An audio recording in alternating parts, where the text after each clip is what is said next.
So before this video gets started, I wanted to tell you all about Retirable, which is our video sponsor and an awesome new company that is helping you retire. So you can sign up for Retirable with the link in the description and get a free consultation. They help make the retirement process super easy, and they actually pair you up with a retirement expert to walk you through the whole process. So now retiring is way easier than ever before. So use the link below and get a free consultation. And now let's get started with the video.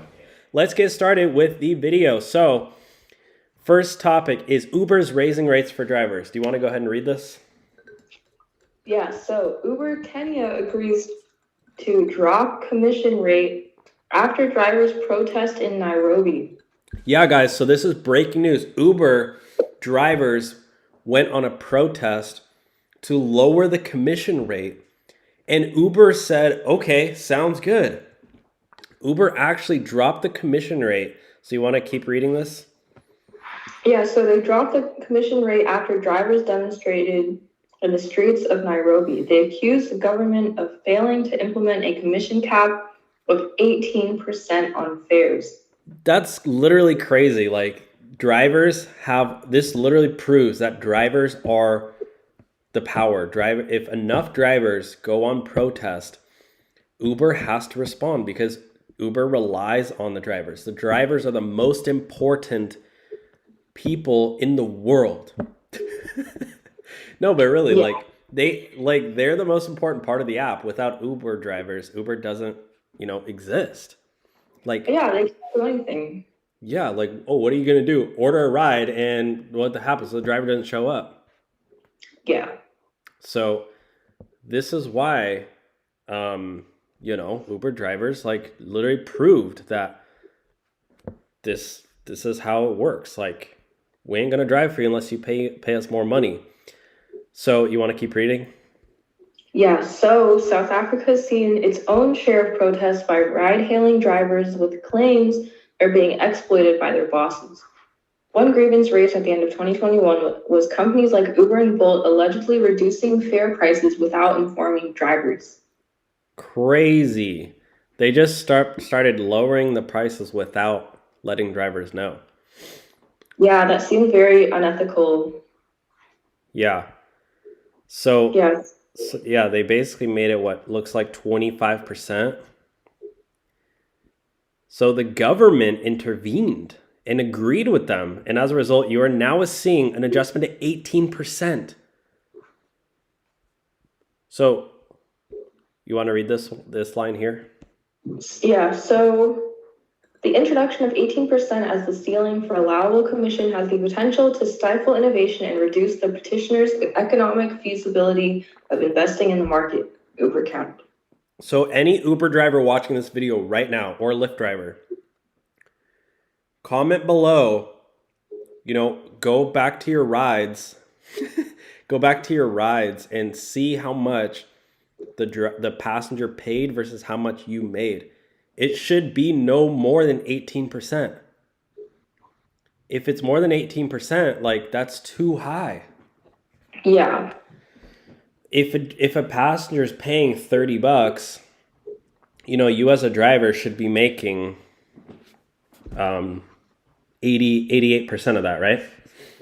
So what is that? 30 times 0.88. Or no, 82%, right? Yeah. 18. So you should be making at least $24.60. That sounds fair to me. Passenger pays $30. You as a driver makes 24. Yeah. That seems pretty fair to me.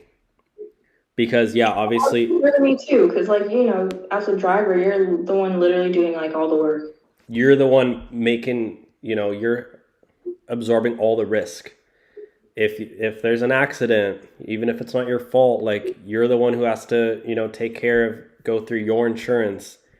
If the passenger is dangerous, you're the one who has to, be at, you have to handle that situation. Uber, most of the time, whenever there's a bad situation, Uber goes, oh, we're not responsible. We're simply connecting you guys. Yeah. Anytime there's if a passenger hits a driver, Uber always says, oh yeah, that's not our responsibility. Like, we don't take the blame for that. Yeah. So I think drivers should be making, at least 82%. So what is it in the US? I believe in the US, it's anywhere from 20 to 30. I think it's like 30% they take. I feel like it's more. Or sometimes up to 50%. 60% some rides. It's always different. That's weird. I feel like it should be the same for every ride. Yeah, we can go to the commission. Just watch this. The Uber CEO explains the commission here. Transparent, but if you ask individual drivers, this is another probably top question or top complaint really, is that, they'll say, oh, Uber takes 40, 50, 60% of every single fare because... Yeah, is that true? Uber drivers say you're taking 40, 50, 60%. I mean, you can see how much the passenger pays.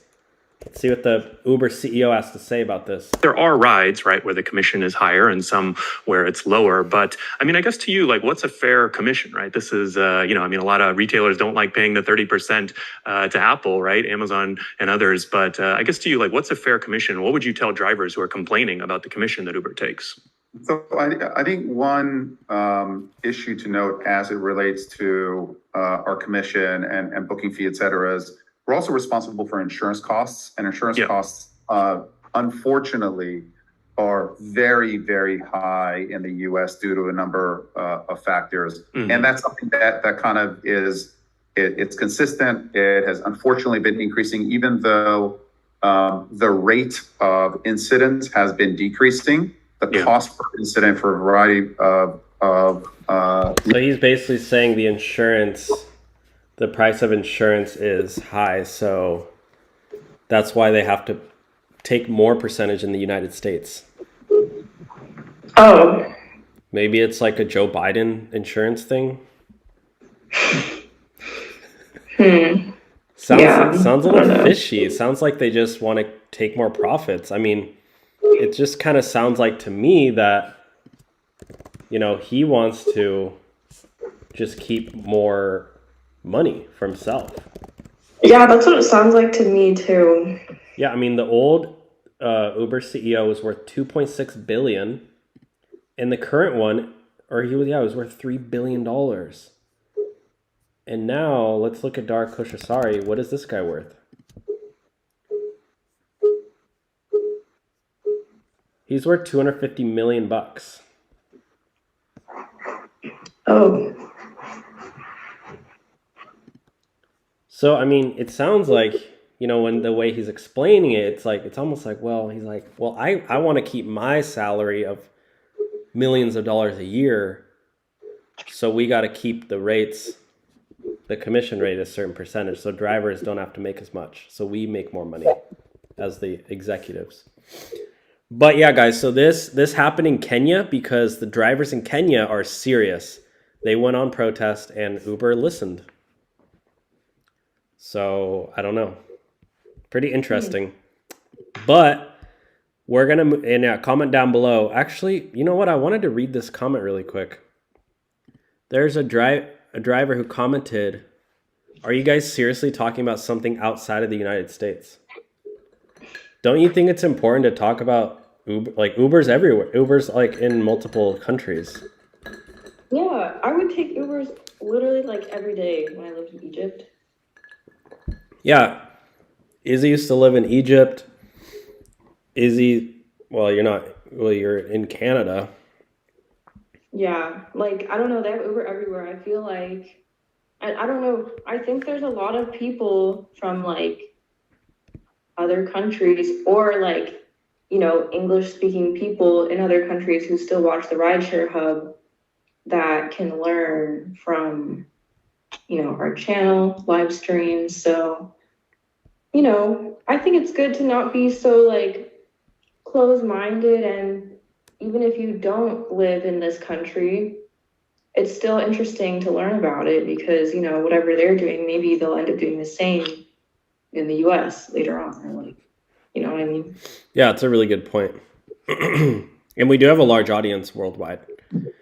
And again, big shout out to Retirable. Thank you so much for giving my audience, you guys, a really easy way to retire, simple and easy, and you can get a free consultation with a retirement expert with Retirable. So use my link below to sign up for Retirable.